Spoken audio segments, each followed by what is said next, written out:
खबर के साथ जो इस वक्त हमें राजधानी दिल्ली से मिल रही है। सपा की मान्यता रद्द करने की मांग वाली जनहित याचिका स्वीकार कर ली गई है सुप्रीम कोर्ट के द्वारा। सुनवाई के लिए बड़ी खबर, वकील अश्विनी उपाध्याय ने जल्द सुनवाई की मांग की थी। और आपको बताएं कि सपा की प्रत्याशी की सूची में नाहिद हसन का नाम था कैराना से। आयोग और सुप्रीम कोर्ट के फैसले के अवमानना का यह मामला है। दरअसल याचिका में कहा गया है कि सपा ने आपराधिक रिकॉर्ड वाले नाहिद हसन को प्रत्याशी घोषित कर दिया था।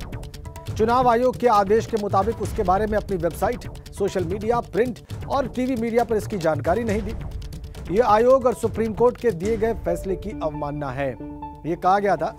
और इसी याचिका को, इसी जनहित याचिका को सुप्रीम कोर्ट ने सुनवाई के लिए स्वीकार कर लिया है। इसमें मांग की गई है उन राजनीतिक दलों की मान्यता रद्द करने की जो ऐसा कर रहे हैं, जो आपराधिक रिकॉर्ड वाले उम्मीदवारों को मैदान में उतार रहे हैं लेकिन उनके बारे में कोई जानकारी सार्वजनिक नहीं कर रहे हैं, जैसा कि चुनाव आयोग का आदेश है। तो इस याचिका को स्वीकार कर लिया गया है सुप्रीम कोर्ट के द्वारा सुनवाई के लिए। सुनवाई की तारीख अभी तक तय नहीं, लेकिन सुनवाई के लिए स्वीकार कर लिया है देश की सबसे बड़ी अदालत ने।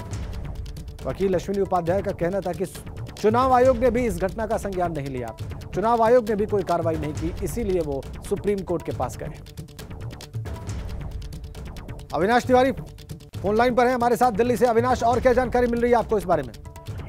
देखिए राजेंद्र, अगर बात करें तो जिस तरीके से सपा ने कैराना से नाहिद हसन को टिकट दिया था, उनका जो बैकग्राउंड रहा है, उनके ऊपर आपराधिक मुकदमे दर्ज हैं, इसको लेकर सपा ने कोई भी एडवर्टाइजमेंट नहीं दिया था, क्योंकि सुप्रीम कोर्ट का ये आदेश था। और चुनाव आयोग ने भी जब नोटिफिकेशन जारी किया था 8 जनवरी को, तो उस वक्त ये आदेश दिया था कि जितने भी क्रिमिनल बैकग्राउंड के लोगों को टिकट दिया जाता है, उनको टिकट देने के 24 घंटे के अंदर प्रिंट मीडिया, इलेक्ट्रॉनिक मीडिया और तमाम अन्य संसाधनों में प्रकाशित करना होगा, उनके खिलाफ अपराध को बताना होगा और क्यों टिकट दिया गया इसके बारे में जानकारी देनी होगी। समाजवादी पार्टी ने ये नहीं किया था। इसको लेकर के अगर बात करें तो बीजेपी के वरिष्ठ नेता और वकील अश्विनी उपाध्याय ने सुप्रीम कोर्ट में याचिका दायर की थी, जिसमें उन्होंने ये कहा था कि समाजवादी पार्टी ने उल्लंघन किया सुप्रीम कोर्ट के आदेश का, लिहाजा इस पर सुनवाई होनी चाहिए। इसके लिए सुप्रीम कोर्ट आज तैयार हो गया सुनवाई करने के लिए। हालांकि अभी डेट नहीं दी गई है सुप्रीम कोर्ट में, वो PIL मंजूर कर ली गई है, याचिका मंजूर कर ली गई है। अब जल्द ही डेट दी जाएगी और उस डेट पर सुनवाई होगी। फिर हो सकता है समाजवादी पार्टी से भी पूछताछ की जाए, चुनाव आयोग का भी पक्ष जाना जाए सुप्रीम कोर्ट के द्वारा, आखिर तो समाजवादी पार्टी ने नाहिद हसन के बारे में जानकारी नहीं दी थी। ठीक है अविनाश, अपनी याचिका में रिस्पोंडेंट किसको बनाया गया है?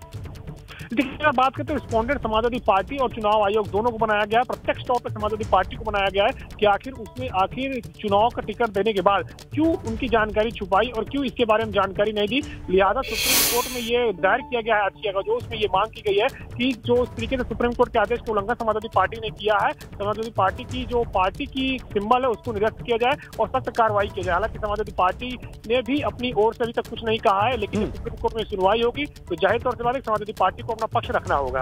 बिल्कुल, बहुत बहुत धन्यवाद आपका अविनाश इन जानकारियों के लिए। और एक बड़ी अपडेट लखनऊ से मिल रही है। बीजेपी आज पहले चरण की बची